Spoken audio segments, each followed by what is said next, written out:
I'm being told that a recording has been made, so we're good Okay. to simply continue where you left off when you suspended. Okay. And just before I give the floor back to the member, as you were walking away, I just had a suggestion, and it seems like some of the other members are in favor as well, that it might be better if we could see the entirety of the room so we can see all the members that are present there. Mhm. But yet somehow, if it was possible through our technology to only webcast the person speaking, Mhm. um, just like on Zoom, we can see everybody, even though in the webcast you wouldn't be seeing everybody, you would only be seeing the speaker. So is it possible to do that for the room? To get the whole thing, I can definitely check into that, see if they can do that. Just one Okay. second. Did you mean Oh, as for right I now? just, I thought you meant in the I future. know, I didn't mean as of right now. I didn't think. I think I I think just they meant would to note. they would need another Zoom account basically with Yeah, a camera that kind of shows the whole room, yeah, right? Yeah. yeah. I just meant to note for our next meeting and for the other committees that are starting up. It might be helpful to them to be able to see the whole room and all the members. How dedicated though is Justin to like just basically try to make that happen immediately for us. Amazing. Absolutely. Okay, so I just checked quickly, and they can't do it right away, so it has to be kind of Yeah. just on the person. They are going to look into seeing if for future meetings, if there is something that can be done to give everybody a full view of people who are participating, whether virtually or in person. Yeah, and I by no means meant for it to be done right away. It's just a suggestion Oh, moving forward. And for the other committees, I feel like they could benefit from us trying this today. Okay, I will give the floor back to Mr. Garrettson. Thank you, Madam Chair. And if I can just ask for the record, I know we were having some technical difficulties, but it's important to me that the contents of my speech are reflected in the blues. So did the clerk confirm with you that what I said to this point will be in the blues? Correct. He said Okay. that everything has been recorded. Okay, thank you. So I'll pick up where I left off. So I was saying that committees must also operate within the scope of their mandate.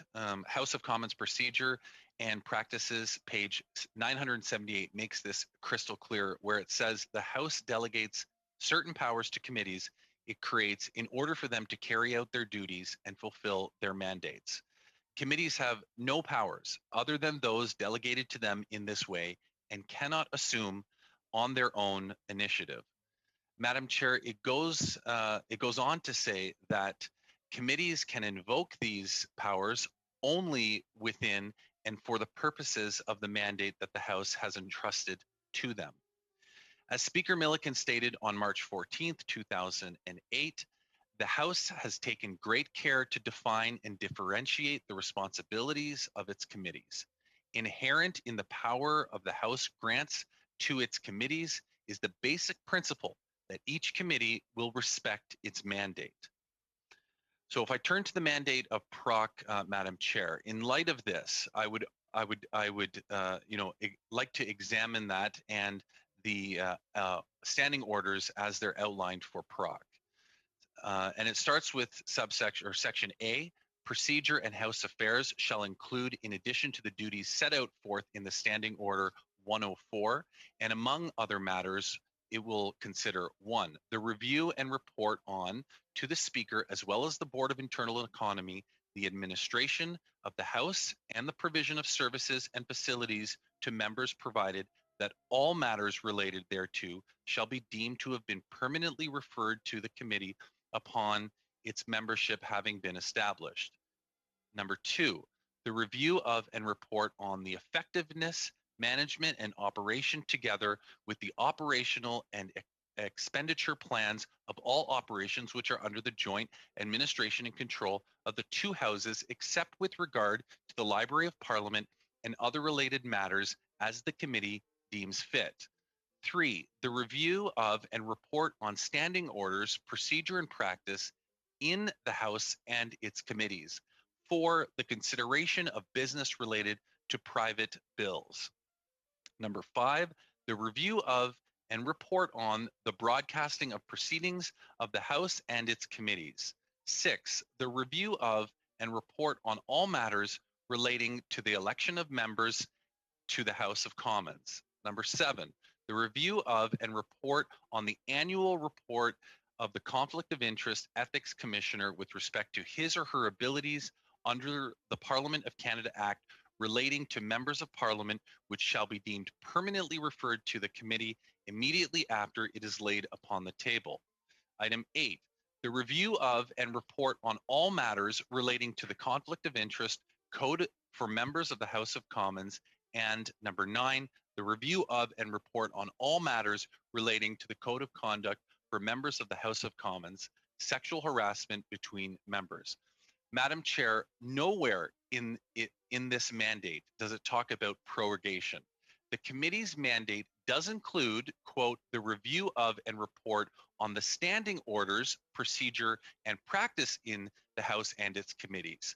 So the committee could examine the reasons behind the creation of Standing Order 32, subsection 7, which states the following: not later than 20 sitting days after the beginning of the second or subsequent session of Parliament, a minister of the Crown shall lay upon the table a document outlining the reasons for the latest prorogation. This document shall be deemed referred to the Standing Committee on Procedure and House Affairs immediately after it is presented in the House.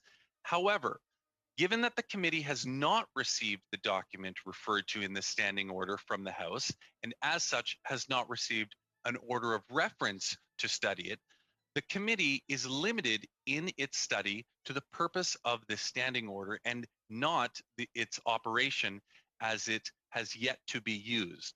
The recent prorogation, Madam Speaker, Madam Chair, is the first one to have taken place after the adoption of the standing order. So the committee will not receive a mandate to study specifics of this particular prorogation until after the document is presented in the House and an order of reference is sent to the committee. Madam Chair, the preamble to this motion is a clear acknowledgement that the committee does not have any order of reference or instruction from the House to conduct this study. For this reason alone, the motion is out of order and beyond the scope of the committee's mandate. Turning to the committee pre-study, Madam Chair, I want to address the issue of committee pre-study and acknowledge that there are occasions when committees engage in pre-studies. The difference between that and this current motion before us is that the committee engage in pre-studies on issues that are within their mandate as a committee. Legislation is a key example of that. On government legislation, at second reading, committee members have the opportunity to review the contents, attend technical briefings, and hear from stakeholders. They are able to put forward a list of witnesses for study because they are aware of the scope and details of the bill. While committees can engage in pre-study of bills introduced into the House, they cannot engage in a pre-study of a bill that has not yet been introduced and which does not exist. This same principle applies to this motion. The committee cannot do a pre-study of a document that has yet to be received.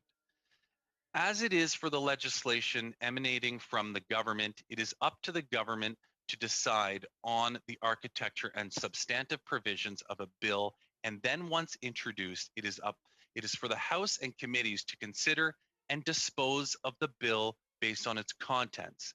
In like manner, 37.2 provides for the same. Once the government has informed the House on the reasons for which Parliament was prorogued and produces a report, and it is tabled and an order of reference is provided to the committee, then the committee would consider the contents of the report and initiate a study on it. Standing Order 37.2 does not contemplate the opposition making decisions on behalf of the government as to the motives of the government for Parliament's prorogation. It follows an age-old principle, Madam Chair, that the government proposes and the House disposes.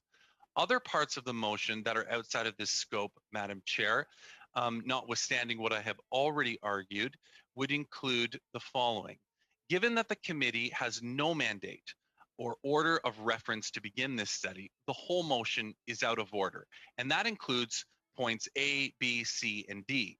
Having said this, I would also like to point out, and I think it's worth noting, other parts of the motion that are outside of the scope of the committee's mandate or order of reference. Specifically, those in the sections from the motion are the request to have orders documents related to the We Charity and Canada Student Service Grant, which is outside of the scope of the committee's mandate. It orders the creation of documents related to We Charity, which is both outside the scope of the committee's mandate and documents need to already exist. The committee cannot order the creation of documents. It also requests that the orders the creation of documents related to We Charity and the Canada Student Service Grant, which is both outside the scope of the committee's mandate and document. And as I indicated, the documents need to exist. It orders. It goes on. Sorry, Madam Speaker, I lost my place here. It goes on to order the creation of documents outside of the scope of the committee and the mandate, and the committee cannot order the creation of documents as I previously indicated. It also orders documents related to the We Charity and National Public Relations and the Canada Student Summer Grant, which again is outside the scope of the committee's mandate.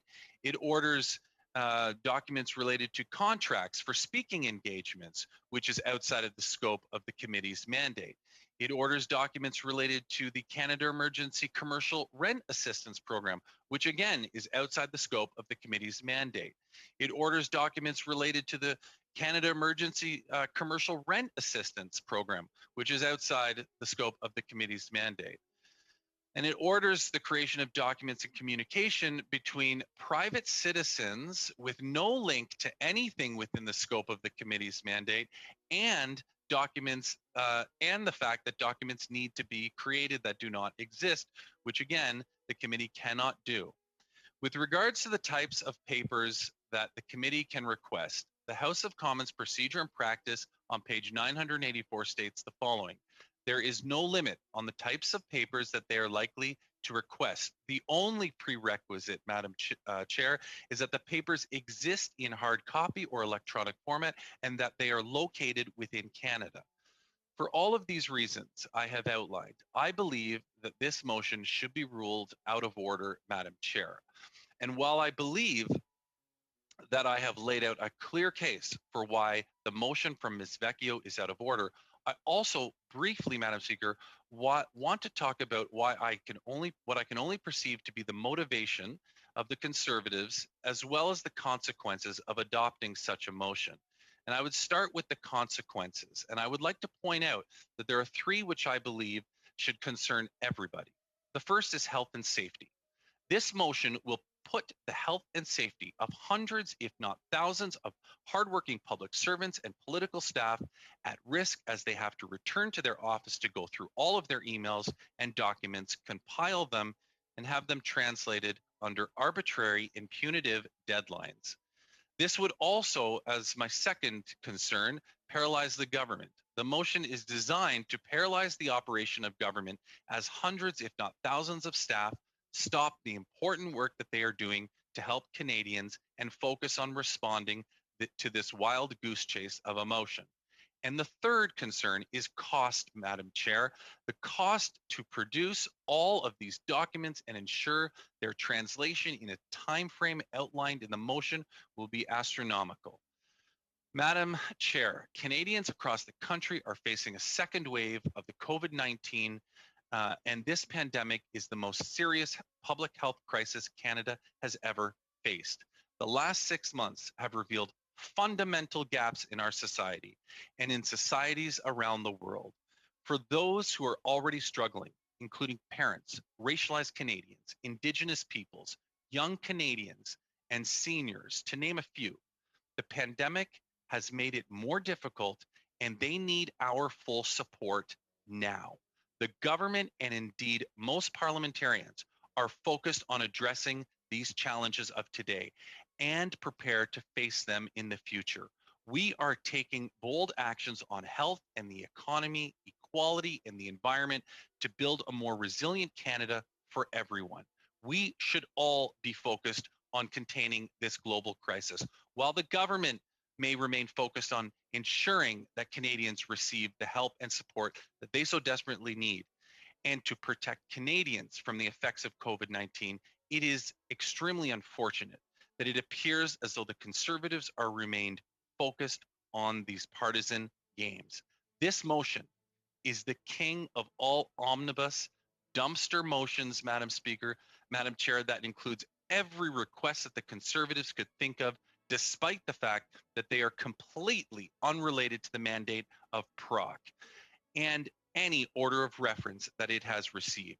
It is nothing more than a fishing expedition from a desperate group of people who cannot see past their own narrow partisan self-interest long enough to see that Canadians are suffering and need all of us focused on supporting them through this time. Conservatives, Madam Chair, in my opinion, need to ask themselves some pretty basic questions. Do their actions pass the reasonability, the reasonableness test? Is what they are trying to proportionate and responsible is proportionate responsible during a pandemic?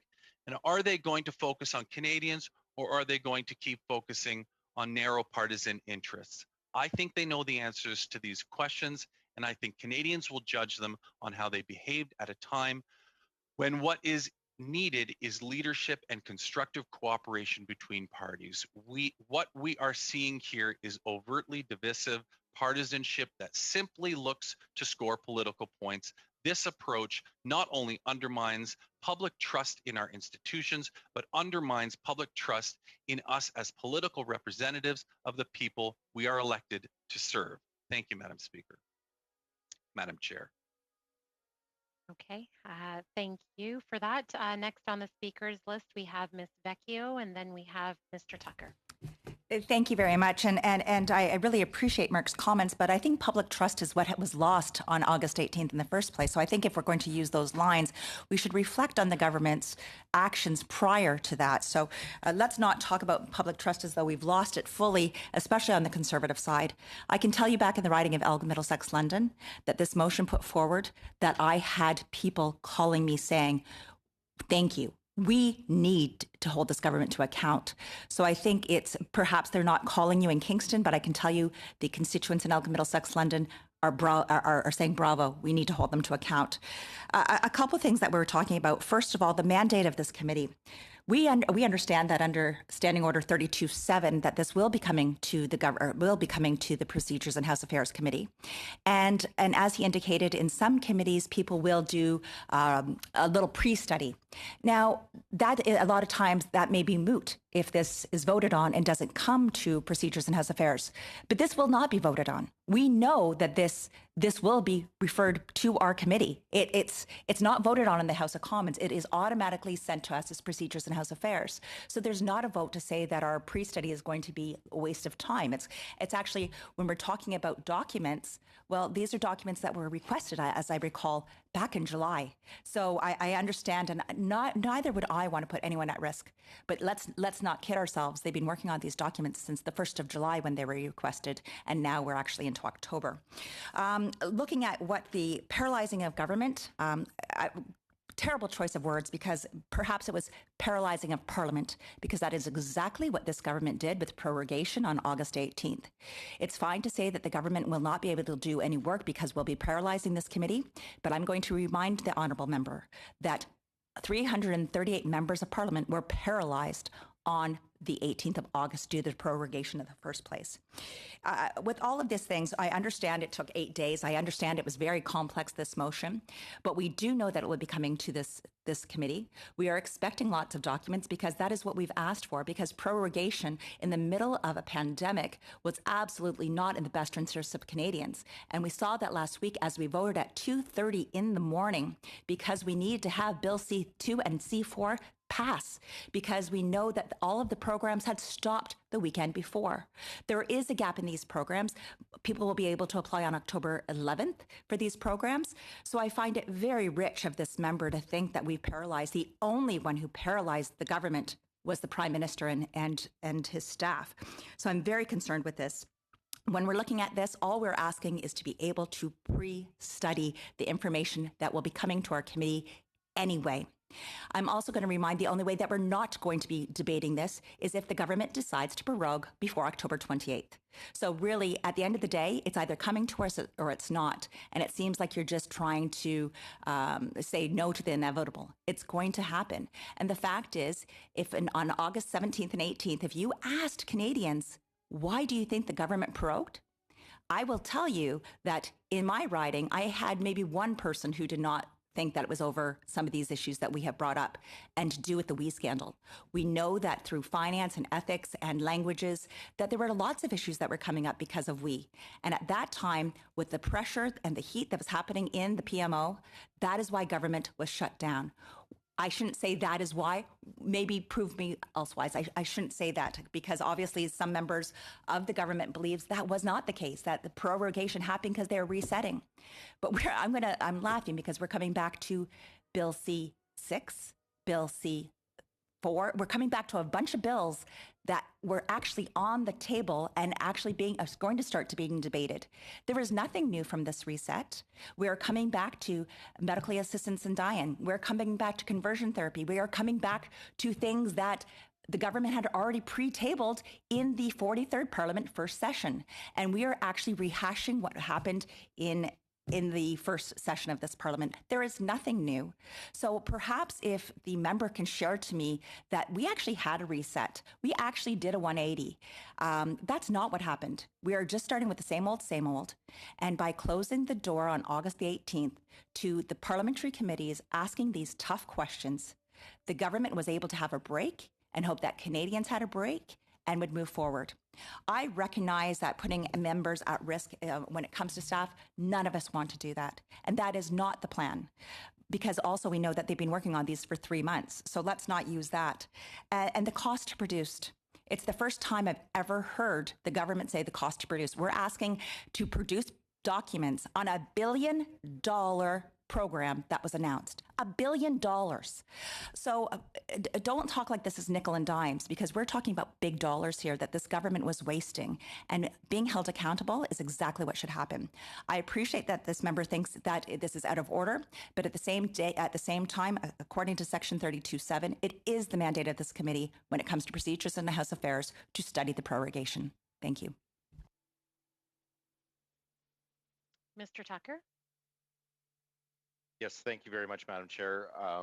I have some deep concerns, and I think the people of Saskatoon have deep concerns over the cost associated with this pandemic and some of the ethical lapses that this government has made. And that's what the essence of this motion is to study the procedural move of proroguing Parliament. This is our committee. We're a procedural committee. We should be studying the reasons for, and that's why 32 subset 7 will tell us or will direct us to do that study, and we're asking for a pre-study. I think Canadians would understand that. I take offense that the Liberals now say that the cost is a consideration. We're over $1 trillion in debt. What we are asking to study is $1 billion program, or $500 million program that was also tied to why we prorogued. Everyone in Canada understands why we prorogued was so that the Liberals can hide from their scandals and waste. Right now, we're going to get the answers. We're going to get the answers either in the days coming in this pre-study or when the actual study takes place. So I would encourage the Liberals to stop stalling, and the sooner we get on with understanding why we were prorogued and the factors around that procedure in the PROC committee, which studies procedure, the better off I believe Parliament will be. And we can look at the arguments put forward by the PMO's office, and the Madam Chair, you're going to have to make a decision on if you're going to stand with Canadians wanting to know why in the middle of a pandemic that we were prorogued. We didn't do this in 2 world wars, past pandemics. We have never been spending as much money as we have done in the last 6 months, and we need to get the answers on the ethical lapses of this government. So I would hope, Madam Chair, that you would find that this pre-study in order for the reasons put forward by my colleague, and for the decency to find out why this procedure was implemented, what was the benefit, what was the cost. We can talk about the cost of Parliament not meeting. We've seen in the past how opposition parties have worked with the government to improve some of the programs that they're offering. And without Parliament sitting, we're seeing more and more government programs that don't actually meet the needs of Canadians. And this is a shame, Madam Speaker, and I would hope you would view this as a motion in order.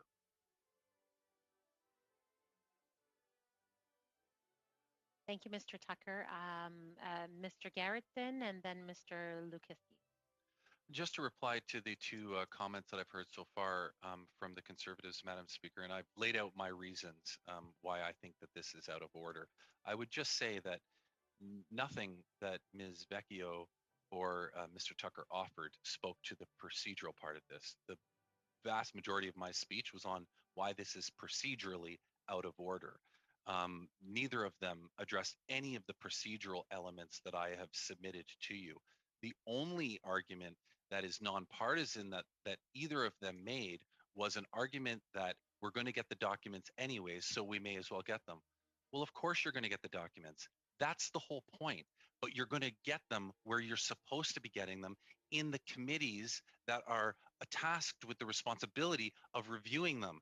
That's why I'm arguing that it's out of order for this committee to have a massive document dump on it. It should be done in the respective committees where these issues should be studied. Thank you. Mr. Lukiski. Much, and I'll be very, very brief, but a couple of points, particularly in relationship to Mark's opening comments. Number one, I want to underscore what Mrs. Vecchio has said, that it is inevitable we will be receiving the order of reference. Mark, it is not the same analogy. It is not like the analogy that you use, that committees shouldn't be allowed or is outside of their scope to study legislation that has not yet been introduced. This is not legislation.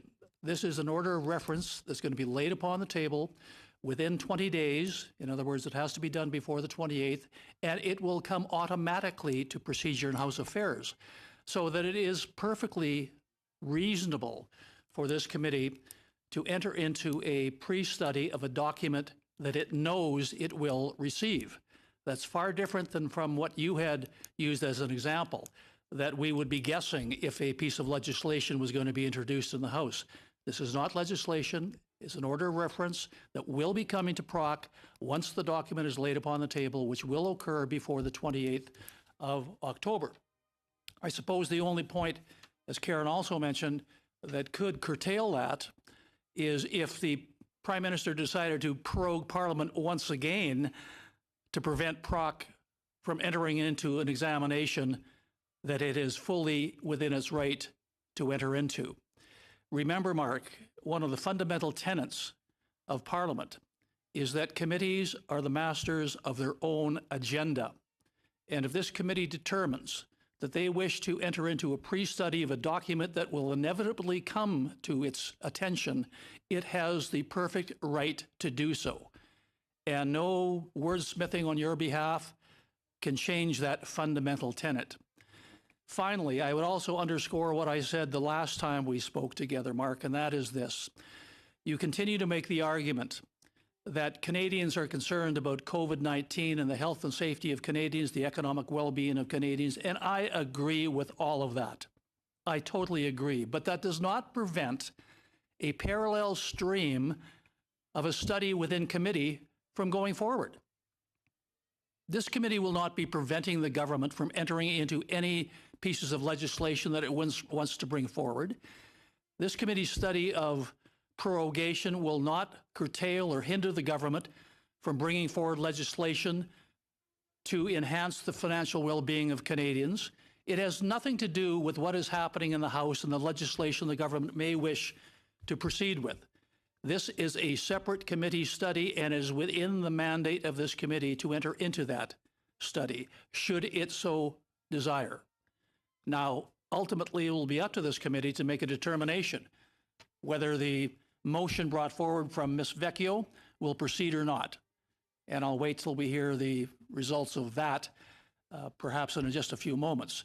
But, Mark, it is within the purview of this committee to entertain the motion, to support the motion if it wishes, and to further our examination of the reasons behind the government's desire to prorogue Parliament. It is not out of order. It is completely within the scope of this committee's mandate, and it is in order. Thank you, Chair. Thank you, Mr. Lewinsky. Okay, Mr. Gerritsen, do you have your hand up again, or did I? I do. Okay. Thank you, Madam Chair. And I actually originally put up my hand to thank Mr. Luke Lukinski. I'm getting that wrong, and I know we've all been taking Real turns close, Mark. practicing. Real close. I want to thank him because he actually was advancing procedural matters about why he believes this to be in order, and I respect the deep amount of knowledge that he has with respect to PROC, Madam Chair. Quite frankly, but what he's saying, and I just want to counter this point, is he's saying that it's inevitable that we're going to receive this order of reference, so therefore a pre-study is warranted. But what we're supposed to be studying is why the government, or why the Prime Minister or the government chose to prorogue. We won't know that unless we presuppose the reason. And unfortunately, that's what this motion is doing. It's presupposing the reason.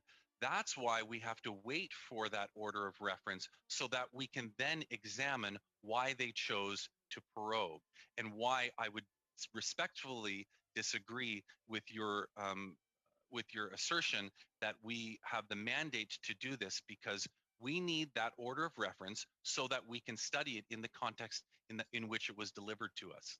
Thank you. Sorry, Mr. Tucker, please. Did you take your hand down? Mr. Tucker, would you still like to speak? Okay. Mr. Chair, is there any other speakers physically there? Sorry, Madam Chair, it's Justin, the clerk again. Unless Mr. Doherty put his hand down, I think Mr. Doherty was asking to speak, not Mr. Tucker. Okay. Oh, okay, Mr. Doherty. Thank you, Madam Chair, and I have to hand it to Mr. Gerritsen. I think that he read the PMO statement or justification very well. Madam Chair, the premise of Mr. Gerritsen's argument is Point of order, Madam Chair. Yes. What is something wrong with the sound? No, with all due respect, Madam Chair, the member is attributing motive to me that I am reading somebody else's statement. The words, I want it to be known for the record that the words that I read in today were my own words. I don't read messages on behalf of anybody else, Madam Chair. Okay, Mr. Doherty. Well, Madam Chair, and to my colleagues, the premise of Mr. Gerritsen's statement, whether written by him or someone else, but read by him, is that we as and Canadians should just accept what the government, what the PMO says was the reason for prorogation. Furthermore, it's been stated that through 32.7 that we will be getting the request to study why prorogation took place. The motion will allow us to then question the ministers. Once the document is tabled efficiently and with advanced preparation, we'll be able to, as a committee, and as a committee should be, the masters of their own destination, and we should be able to prepare for this this document, this information coming towards us. I will go back and challenge my colleagues that are on this, and it was brought up by my my Conservative colleagues that were on here, and at times we seem to forget this in the House, that 338 members of Parliament were elected to be the voices of Canadians, to challenge where necessary, to support when necessary as well. Parliament was silenced for 6 weeks. It was supposed to be a reset. What we've seen as when we've gotten back, that it essentially wasn't a reset, that it really was stalling. I'll challenge my other colleagues that are on here to remember that it was in 2015 where the member from Papineau and the Liberal Party in their platform said that they would not resort to parliamentary tricks and such as prorogation or omnibus bills. And now we're seeing prorogation take place. And really, for what reason? At the height of a pandemic, my colleague, Mr. Gerritsen, talks about the safety and the health of Canadians and the workers that he's concerned with. What about the members of my riding of Cariboo Prince George? the colleague or the electors that still to this day are not eligible for any emergency funding. You know, what about those that were whose benefits were running out within a week? You know, what about those who are still waiting to this point to receive any emergency funding? What about the businesses? You know, Madam Chair, this bill, this motion is in order, despite what our colleague says. And I hope that you will see, yes, it is large, but so is the responsibility of this committee. I think it was you, Madam Chair, that mentioned that we really are the committee of all committees, the parliamentary committees. You know, what we do sets precedents for other committees. It is important for all of us to set that example for other committees. We've seen in the past where Liberal-run committees have shut down this study. Madam Chair, I challenge you, if this is a reset, let's reset. Let's be better. Let's move forward for Canadians. And Canadians honestly want to know what this prorogation was about. And that motion that we put forth, yes, in depth, 100%. But Canadians deserve to know the full truth as we move forward. It's not a witch hunt. It very well could end up being that everything that the government is telling us is true. But, Madam Chair, if we don't do the work, the investigative work ourselves, and truly be masters of our own destination, you know, at arm's length from the government, then everything that this committee does moving forward will be tainted. And I challenge my colleagues that are on this committee to see it that way. And Madam Chair, you've got a weight on your shoulders that you have to rule in favor, and Canadians are watching. Media are watching this committee to see how you move forward. And Madam Chair, I just challenge you to be better, all of us to be better on this. With that, I'll cede the floor. Okay, seeing as how there are no more speakers on the list, is that correct, Justin? No more speakers? That's right. I don't have anybody on the list anymore. Okay. I guess we can call this to question, or unless we have consensus, to call, to move to consideration of Ms. Vecchio's motion. Do we have consensus, or would you like a recorded vote? Recorded vote, please. Okay. Okay. Can I just get some, can the clerk be clear on what we're voting on, Madam Speaker? And point of order, if I could, Mr. Chair. Yes, Mr. Lukiski. Thank you, Madam Chair. Just a point of order. I want complete clarification, although I think I know the answer to my own question. You are then ruling this motion to be in order, and we will be voting on the contents of the motion. Is that correct? No, that is not correct. And nor is that incorrect, but completely. What's happening now is just this committee was brought back on pursuant to Standing Order 1064. And that's consideration of whether we should move into the meeting in which we would consider Ms. Vecchio's motion. And so this vote is just to continue the meeting and begin consideration of Ms. Vecchio's motion. And my plan is if we do move to that phase of the meeting, I would then make my ruling, which I know that everyone has been waiting for since we last met. And I appreciate the time that everyone's given me to do so. So we would move into the next phase of the meeting. Thanks very much. Another point of order, if I may. It's actually, and I thank you, Madam Chair, for that explanation. But again, just so I'm completely clear, let me take it one step further. If a consequence then of this vote is to vote against, then would it be fair to assume that you would then adjourn the meeting because 1064 was the only point of business brought forward in the request for this meeting? And if that request is denied, then I would assume that your only other alternative would be to adjourn. Should you wish to go forward, I would have no problems with that, but I'm just trying to be clear in my own mind how you wish to proceed. Yeah, procedurally, that would be how we would be moving if this was to come to a negative, a no vote. Then we wouldn't be proceeding with this meeting.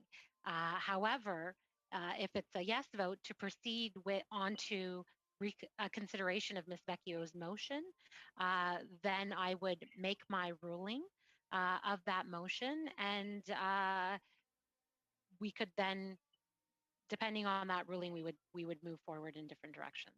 Thank you for the clarification. And Justin, if you'd like, if you want to verify what I've just said. No, there's nothing that I need to add. Thanks. Okay. So I'm on the speakers list now. Okay. All right. Ms. Blaney. So I'm confused by this. I think this is an important conversation. First of all, I think the majority of Canadians feel very strongly that prorogation is completely and directly linked to the WE scandal.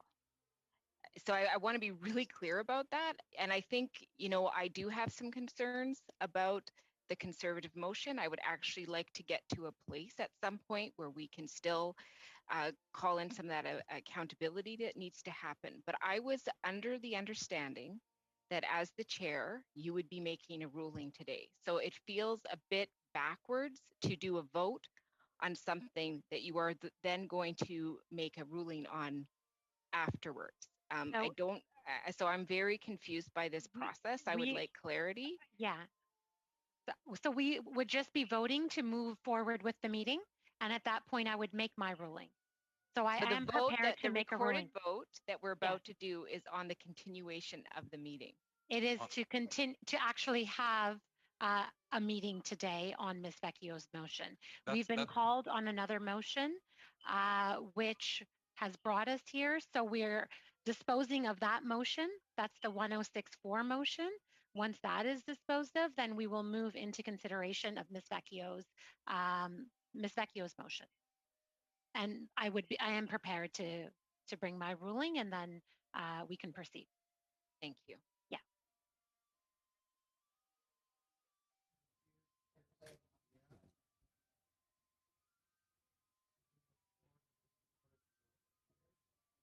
Okay, Justin. Point of order. Oh, yes, Mr. Doherty. Who put forth the motion to resume, to discuss whether we resume or not? You guys did. My understanding was that was not a motion that we were putting forward, that was put forward. It was that we were resuming the discussion on whether we were voting on this. This meeting has been scheduled and called under the 1064 motion, which has been signed by 4 members of the Conservative Party. And I believe it's the regular standing members of this committee. So I think it's best we move to a vote to resume this meeting at this time. If most members are in favor of resuming this meeting, there should be no problem, and we'll get on to the ruling. Todd, you got to know what you're signing. Madam Chair. Mm-hmm. I'll just make a comment here. Yes, Mr. Turnbull. My understanding is that a 1064 motion is debatable. Is that right? It is debatable, and that's why I allowed there to be debate on that motion. Perhaps I should have made that clear. This 1064 motion is the first time maybe many of us are entertaining this motion, and so I have gone over it with procedural advice from the clerk as to how this process would unfold. And so the appropriate steps to take would be to first discuss or bring that motion. Well, we've come on that motion, and then allow debate on that motion if the members choose to debate that motion. And then at that point, there would be consideration of that request that has been made by the 4 members that have signed the letter to bring this motion, to bring this committee today, this meeting today. And then if that passes, we would resume to consideration of Ms. Vecchio's motion. At which case you would start it off with your ruling. Yes, at which case I would start off with my ruling. I'm prepared Point of order. to do that. Yes, Mr. Doherty. Mr. Doherty. Mm-hmm. There was no motion in the letter. The purpose was to resume the debate on the motion that was put forward. Isn't that correct? Mr. Doherty, through that letter you invoked Standing Order 1064, and so through that is why we're in this procedural, having to go through this procedural step. But Mr. Vave can definitely explain it to you if you think that it might clarify. Madam Chair and members of the committee, essentially the way Standing Order 1064 works, upon receipt of a request from 4 members, a meeting is scheduled, and today's meeting is that meeting that was scheduled. Essentially, the first order of business is to discuss whether or not the committee wants to, in this case, resume consideration of Ms. Vecchio's motion. So that's essentially the first phase or the first step in the process. That's something that the committee has been doing for the past several minutes now. And without anybody else wanting to talk, one of the options open to the committee is to now move to a decision whether or not, in fact, they want to resume consideration of that motion. So that's sort of the stage that we are at right now. Thank you for the clarification.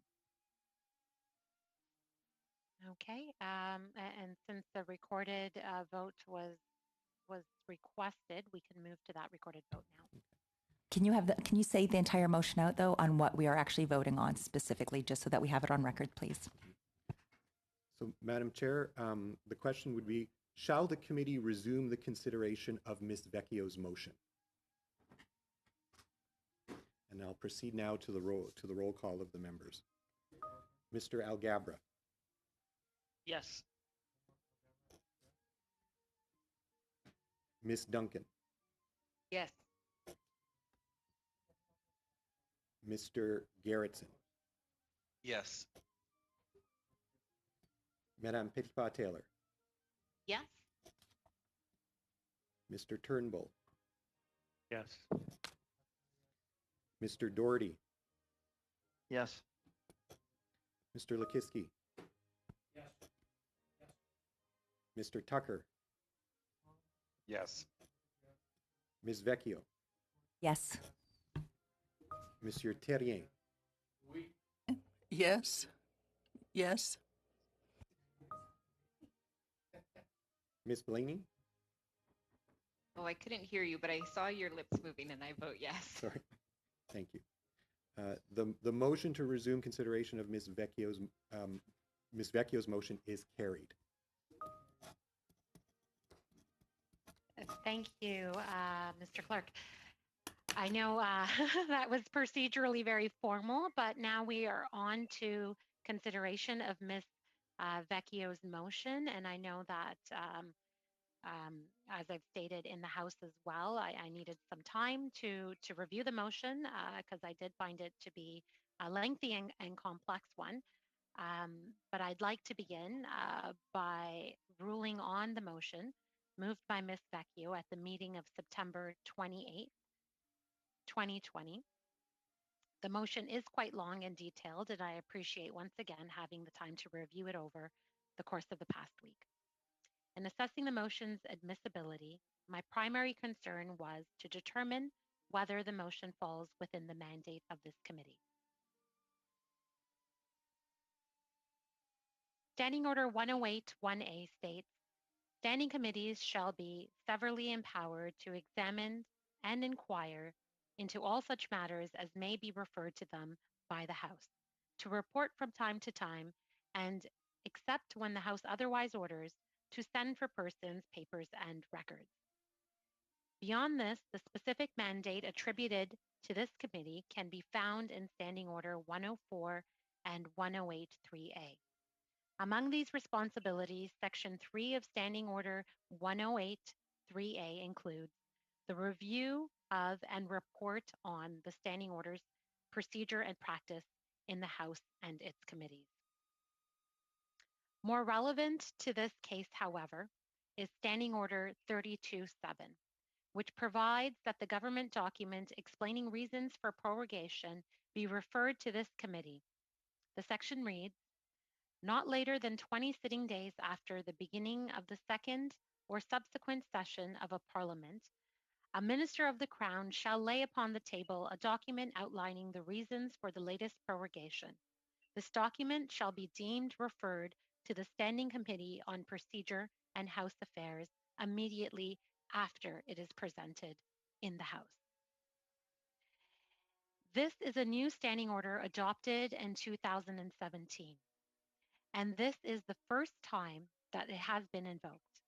My assessment in this ruling is based on the application, the timeliness, and the relevance of these authorities to the motion of Ms. Vecchio. As I read it, the motion contains two distinct separate parts. The first clearly relates to the prorogation, while the second is more focused on the inquiry of the We Charity and all its entities with relation to the Canada Student Grant. Also to be noted in paragraph O, which requires that all documents obtained through this motion be published on the committee's website. The supposed purpose of the motion is to prepare the committee for the review of the government's explanation for the prorogation of Parliamentary Session 43.1. Herein lies the first flaw of the motion. At first glance, one may be quick to draw parallels to the committee undertaking a pre-study on the matter. However, in this instance, even undertaking a pre-study at this time would be seen as being premature. When a pre-study of a bill is commenced in a House committee or a Senate committee for that matter, it is done once the bill has been given first reading in the House of Commons, but not yet reached the committee stage.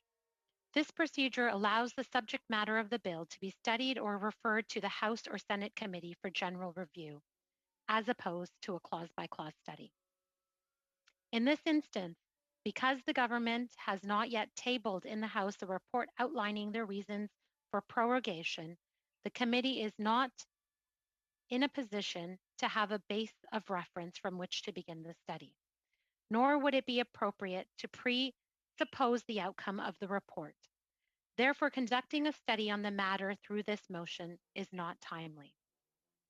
Furthermore, even if it could be argued that through the creation of Standing Order 32.7, this committee now has within its mandate the issue of prorogation, and a subject matter study could be initiated before a response by the government is tabled in the House or prior to receiving an actual order of reference from the House, then the first parts of the motion appear to be in line with this objective.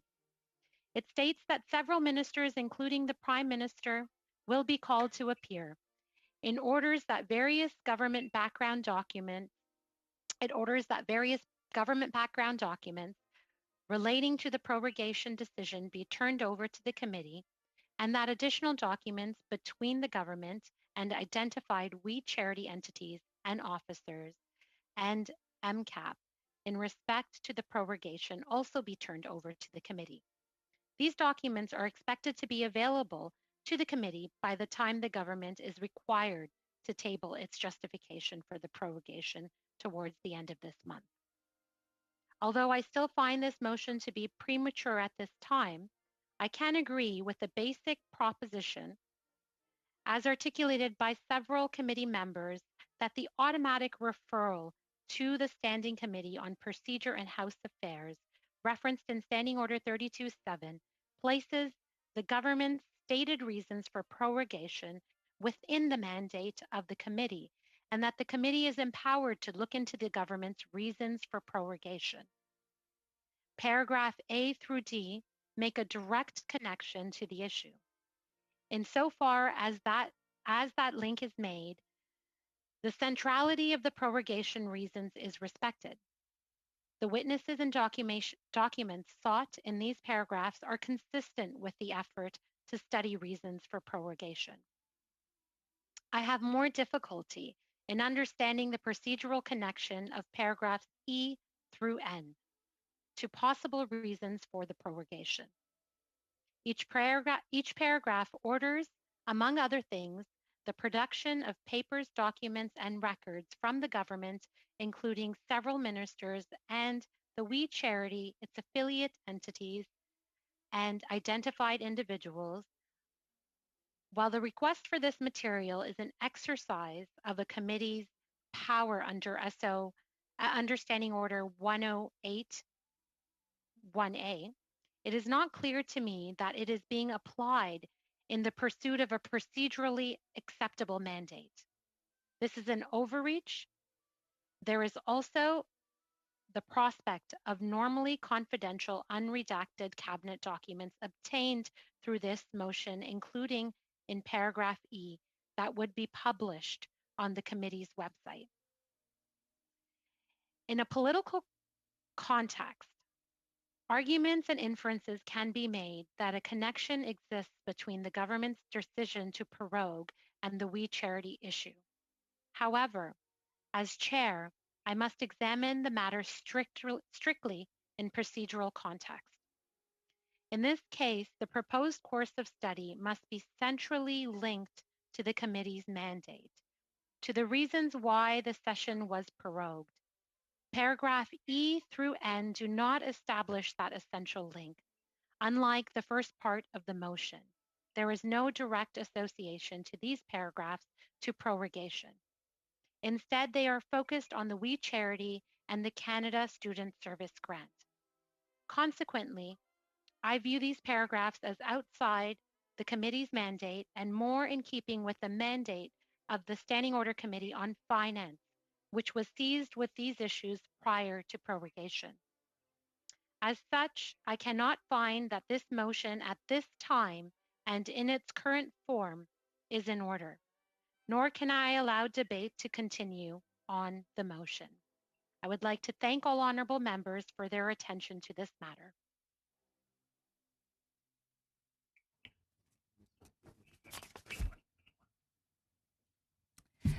Madam Speaker, with all due respect, I would like to appeal the decision and take it to the committee for a vote, please. Okay, that is within your right to do so. Mr. Clerk, if you could help us with the process. Yes, And Madam again, Chair. I know the clerk always does this, but if he could very clearly let us know what we are voting yes and no on. Yes, I will. The question before the committee now is, quote, shall the chair's ruling be sustained? Point of order. Clerk, is this to continue this cover up, we vote yes then? Clarification? I guess Like you're asking, the point of order. that would be difficult for the clerk to answer in the way that question was framed. So you would vote yes in order to sustain the ruling I have just given, and in order to overturn that ruling, you would vote no.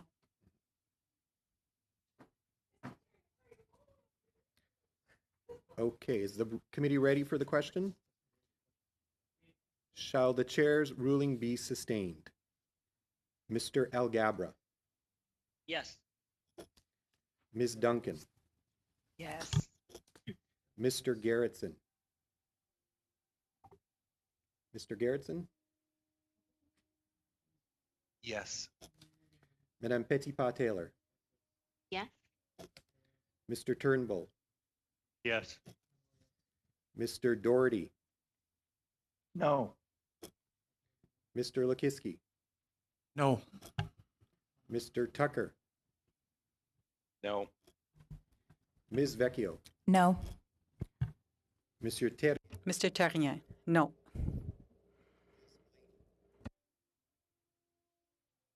Ms. Blaney, Oh, I hear you now. Yes.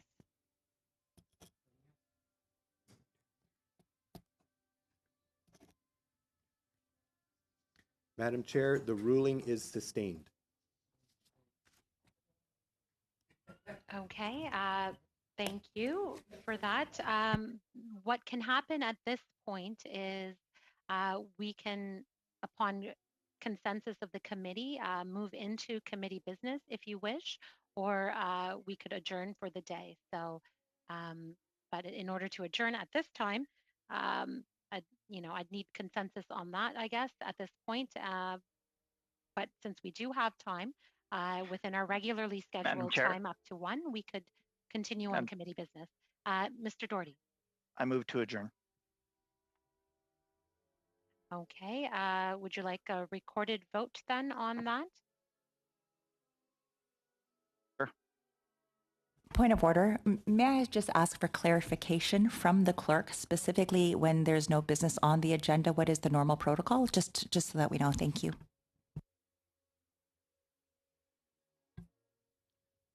Madam Chair, to respond to Ms. Vecchio, there's no protocol per se. It really is up to the will of the committee to determine what they would like to do, whether that is, in this case, adjourn or to move on to some other item of business, such as committee business. Point of order. Yes, Madam Mr. Chair, I guess this is Lucas. once again a point of clarification, so my apologies. One thing we haven't discussed, and I would not oppose Mr. Doherty's motion to adjourn, but before we adjourn, Madam Chair, I would like to know if you have plans for the timing of our next meeting. If we could finalize the timing and location of the next meeting, I would think that would be certainly in the benefit for all committee members.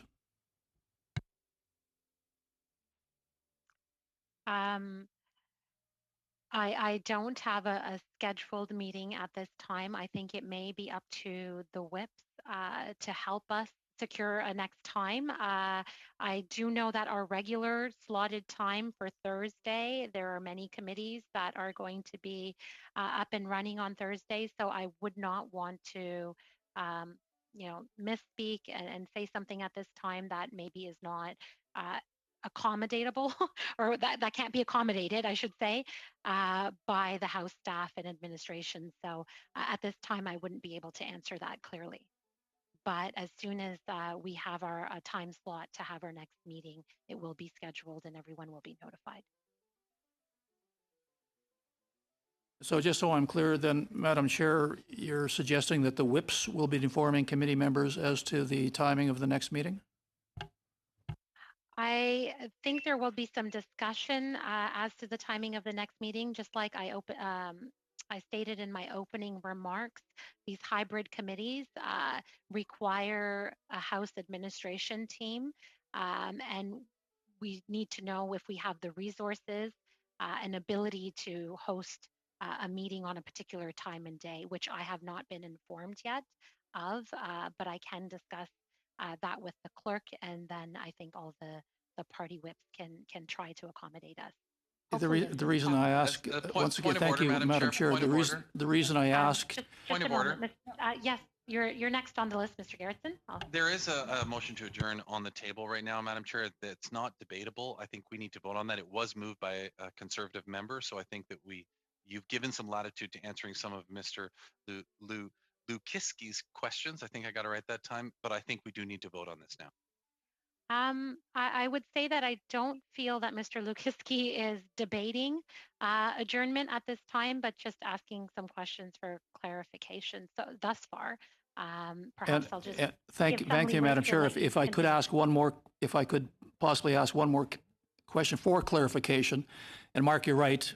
We will be voting on the adjournment motion, but my clarification is simply this in response to Madam Chair's statement that she has to consult with the House administration and to make sure that there's adequate resources for our next meeting. My understanding is that PROC is the only committee that meets at a regularly scheduled time, that being Tuesdays and Thursdays at 11 a.m. consistently. All other committee meetings are adjusted in terms of their timing and location. PROC is the only one, again, in my understanding, that remains constant. And that's why I wondered whether or not we would be having another meeting on Thursday at 11 a.m., hybrid or in person, doesn't really matter. But since that is a constant, I just tried to get clarification whether, in fact, we will meet on Thursday. Unfortunately, my response to the question is going to be the same as I gave before. I'm just not aware at this time. I have to confer with the clerk and the team to see if we can get back that time slot on this Thursday coming. So you will be informed as soon as possible about that. Okay, and let's resume to the recorded vote. on adjournment. The question is, shall the committee adjourn? Mr. Algabra, No. Ms. Duncan, No. Mr. Garrettson, No. Madame Petitpas-Taylor, No. Mr. Turnbull, No. Mr. Doherty, Yes. Mr. Lukiski, Yes. Mr. Tucker, Yes. Ms. Vecchio, Yes. Monsieur Terry, Mr. Terrien. Yes. Ms. Blaney. Yes.